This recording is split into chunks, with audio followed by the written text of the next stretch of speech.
Bava Metzia Daf Samach Hey Amud Bet and Samach Vav Amud Aleph, a reassuring voice, pטומי מילי בעלמא. On April the 13th, when we were pretty scared, somebody said to me, I couldn't tell my children, don't worry, everything will be okay, because I wasn't sure that everything will be okay. And there are often situations like that where we can't guarantee safety or security to our children or to anybody else because things are unsure and uncertain. And yet there are times when a child needs to hear a reassuring voice. The child just needs to hear that everything will be okay. What is the space for that in halakha? Saying everything will be okay when you're not really sure that everything will be okay. We're living in these times of uncertainty and people are looking for that reassurance. And there's a difference between reassurance and a reassuring voice. We can't give reassurance because we can't really assure anything. But can we give a reassuring voice, even where we can't give reassurance? If you're flying in an aircraft and you're in terrible turbulence, and the truth is the captain has lost control, do you want him to say, ladies and gentlemen, I've got to tell you the truth and be open and transparent with you. I've lost control of the plane, and I can't tell you everything's going to be okay. I have no idea whether everything's going to be okay. I'll do my best.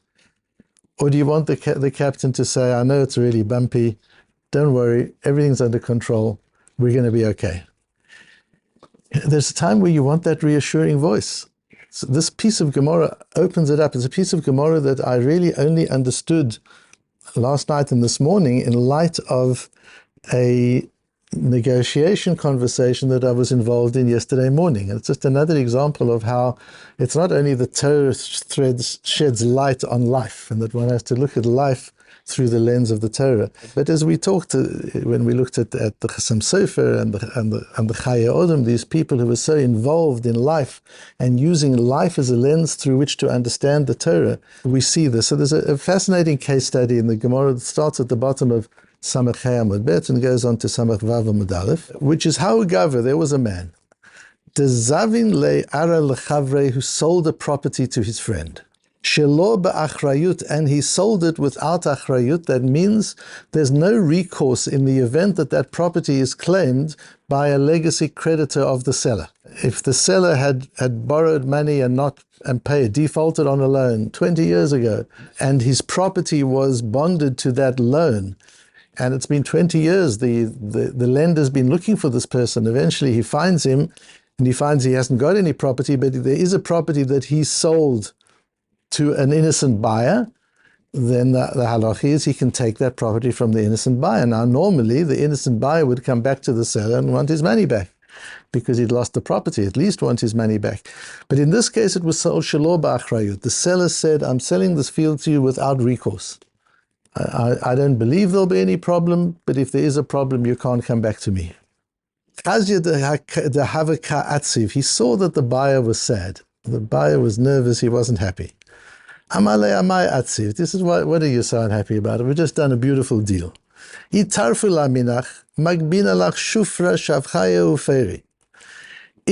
anybody were to come and take this property away from you, please don't worry. I will make good. I will make sure that you get the best of my properties in replacement. I will compensate you for the loss of income. I will make good for you. You don't have to worry. Amar Ameimer says, so now the question is, if that actually happens, does the buyer have recourse now? The sale was done without recourse. The seller, noticing that the buyer wasn't happy to push the sale through, says, don't worry, everything will be okay. Everything isn't okay, and the field is taken away. Can the buyer now come back to the seller and say, you would make me good? It says, Ameimer, no. Pטומי מילי בעלמא. An unbelievable concept. That when I first looked at this in the Gemara, I thought, really, am I seeing right? Is the Gemara actually saying such a thing? Pטומי מילי בעלמא. This is just sweet talk. This is just his reassuring talk. Says Rashi, Ein elu ela divrei tanchumin. This is just words of comfort. Ba'alma, that's all it is. Lefatem et libo, to satisfy the heart of the buyer. I can see you're nervous, I can see you're edgy, don't worry. He's just making him feel better, but it's not a contractual obligation. What is the reason? Rav Ashi is trying to understand this din of Ameimer. He says, Kivan delokeach bai litnuye v'hachim moiche kol matni. Amris pטומי מילי בעלמא. Clearly, the reasoning here is that the wrong person made the deal. If the buyer would have said, I'm only buying it on condition that if it's taken away from me, I can come back to you, that would be binding. But the buyer was stumm, the buyer was quiet, he didn't say a word. He signed a contract which was without recourse. The seller now says this beautiful, makes this beautiful gesture, and the buyer doesn't say, great, fine, then I feel better if I can rely on the fact that you will do it. He doesn't repeat it, he keeps quiet. That's why this doesn't work, and it's considered pטומי מילי בעלמא.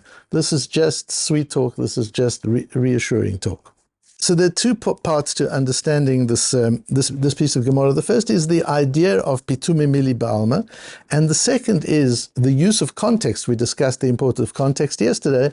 The use of context to decide when is it a contractual undertaking and when is it just a reassuring voice. When is it reassurance and when is it a reassuring voice? When does the buyer have the right to come back to the seller? And when do we say, no, he was just being kind? And as I say, it came to me, it's just so interesting how life and learning works. Some of the biggest, we see coincidences in life and one sees miracles that way, and one sees coincidences in learning and one sees miracles that way. Where there was a tenant and a landlord. The landlord was trying to get certain conditions from the tenant over a period of several years. And the tenant wanted annual optionality with a less severe lease. And at one point, the tenant said to the landlord, if you want me to make you all these promises, I'll make them to make you feel better. But look at the world we're living in. Can I know? Just look what's happened in the last 6 months and how everything's changed. Can I know what it's going to be in a year, in 2 years, in 3 years' time? Can I really commit myself to what you're asking in the kind of world in which we're operating? So if you want me to say it'll all be good, I'll say it'll all be good. But you and I know. Neither of us can say it'll all be good because we don't know. So all I can say is I can commit for a year, because no matter what happens, I know I have the resources to commit for a year. Thereafter, we'll see. Hopefully we'll have a long and wonderful relationship, but maybe not. So he was being very open and transparent. And he was recognizing that the landlord was looking for assurance, which he couldn't give, and he was not willing to give reassurance. Or to give a reassuring voice, because he felt that wouldn't be honest.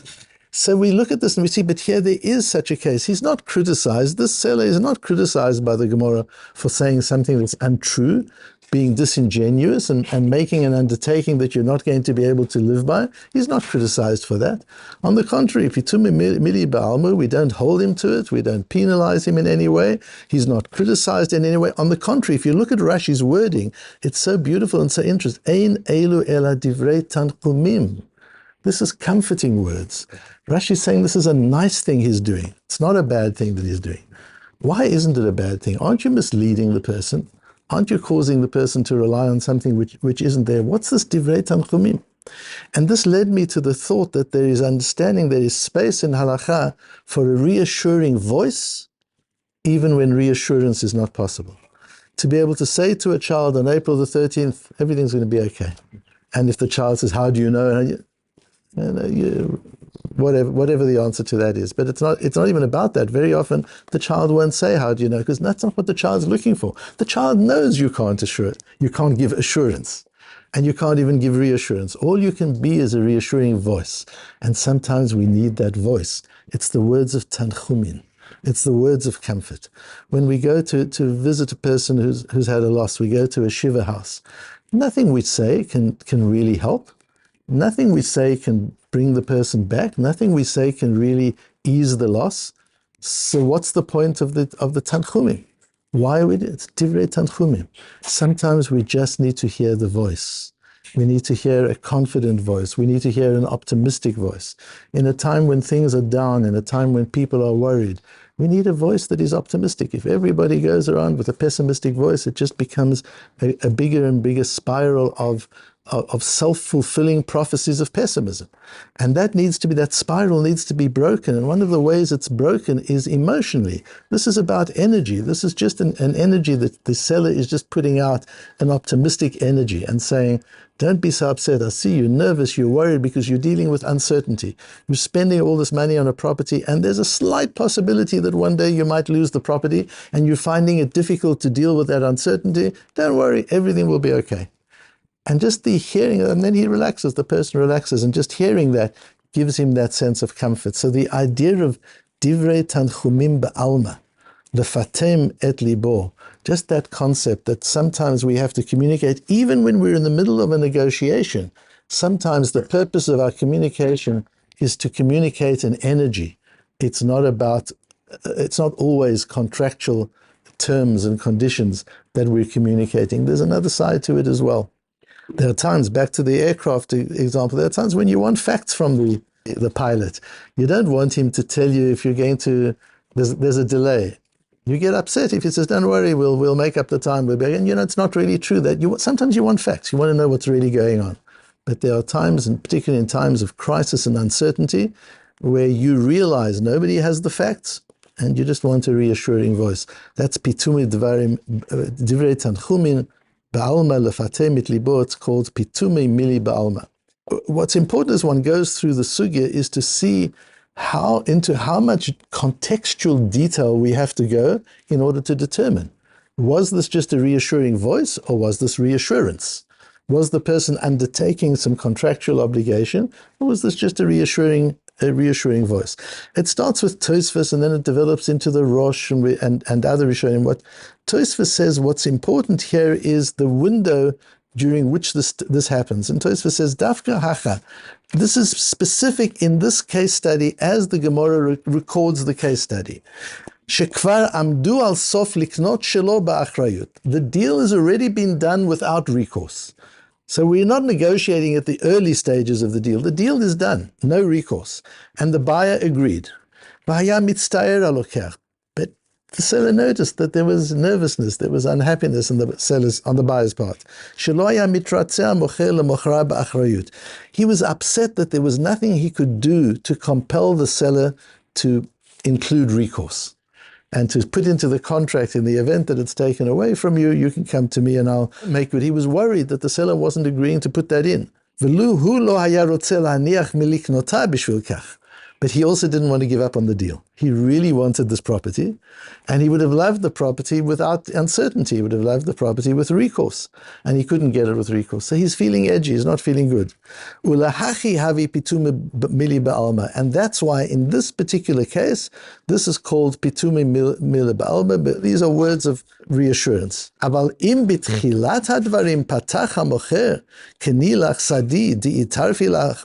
he opened the negotiation saying, and if anybody takes it away from you, come to me and I will make you good. That's not a reassuring voice. That's a contractual obligation. Because what we've got to look at is the intention of the buyer. And if at the outset the seller made it clear that he was taking responsibility, then we can assume that the buyer bought it on the basis of that responsibility, and without that he might not have bought it. So that would be different. The Rosh expands. This is just a case we spoke the other day about in the Gemara, in the Shir about Keri, that how very briefly things are put in the Gemara and in the Rishonim. So you see, Tosfos is very brief. Then the Rosh says the same thing, but expands it and makes it more clear. It's very difficult to understand the detail from the Tosfos. And he says also, we're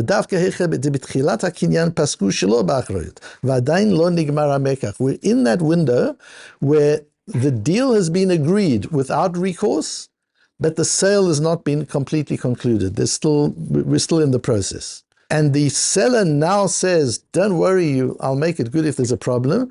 The Rosh adds in, and the buyer didn't articulate it as well and say, well, thank you very much for that offer. I appreciate that you are taking responsibility. The Lokeach said nothing. Explains the Rosh. So we've got to get into the head of the buyer. The buyer clearly understood that this is just a reassuring voice. But it made him feel better. So we see so clearly in the Rishonim there is such a concept that even though I know it's not binding, even though I know you can't reassure me, your reassuring voice made me feel better. And we've just got to understand that that's a part of our role in communicating, and particularly at these times, it's just so important that we can't, not everything we have to say has to be 100% provable and definite, and we're just living in times where that's not possible, but that doesn't mean that we don't try to reassure each other. And the other party gets it. Even children know, they understand that you can't guarantee. They get it, they know that. But they feel at least my father or my mother is feeling confident. At least they're feeling good about this. And it's about that feeling good. It's about that feeling optimistic. It's about that feeling hopeful. What does hope mean? Hope doesn't mean certainty. It wouldn't be called hope if it was certainty. It doesn't mean that. Even emunah, bitochen, these don't mean certainty. It just means I trust that the way it will work out will be for the best in the end. But you don't know how it's going to work out. You need bitochen and emunah because of uncertainty. If there wasn't uncertainty, you wouldn't need bitochen and emunah. So we're living in a world of uncertainty. That doesn't mean we don't need a reassuring voice. We need a reassuring voice from the Torah. We need a reassuring voice from our leaders. We need a reassuring voice from our rabbonim. We need a reassuring voice from our parents if we're children. We need reassuring voices from our teachers. We need reassuring voices. It doesn't mean that the person says, but I can't give you a reassuring voice because I don't know. No, you can. The fact that you don't know doesn't mean that you can't provide a reassuring voice. That becomes important. But if in the beginning it was agreed that there would be recourse, then it's completely different. Of course, explains the Rosh. And the Sma expands the Rosh still a little bit further. And then the Ramo brings the Rosh lahalacha. And the Ramo says in Siman Reish Zayin Sif Aleph, some say that if it's the seller who makes this gesture of assurance, that's not a condition. It's got to be the buyer who does it. That is just reassurance. And this is specifically and he gives the whole Rosh, that idea that originally it was sold without any recourse, and later on there was the unhappiness, the discomfort, and the seller adds this assurance or this reassuring voice, although it's not really reassurance, and we treat it that way. And the Beis Yosef in this siman in Reish Zayin and Sif Beis of the Beis Yosef has a beautiful long essay where he goes through and unpacks this whole piece of Gemara, bringing the talmidim Harashbo as an important voice in the sugya. The Ravid brings two ways of learning it. Is this really about whether it's the seller or the buyer, or is it about timing in the transaction, the way the Rosh learns? The Rambam goes one way, and that's why the Ramo says Yesh Omrim, says the Vilna Gaon, he says Yesh Omrim because not everybody agrees with the Rosh. The Rambam clearly doesn't agree with the Rosh. So there are many different ways and nuances in how to understand the Gemara, and what I'm trying here to show you is just how careful the Gemara is in examining context to determine whether this is a reassuring voice or it's a reassurance. If it's a reassurance, he's bound by it. According to the Rosh, what's important is when this is made. According to others, it's a question of who made it.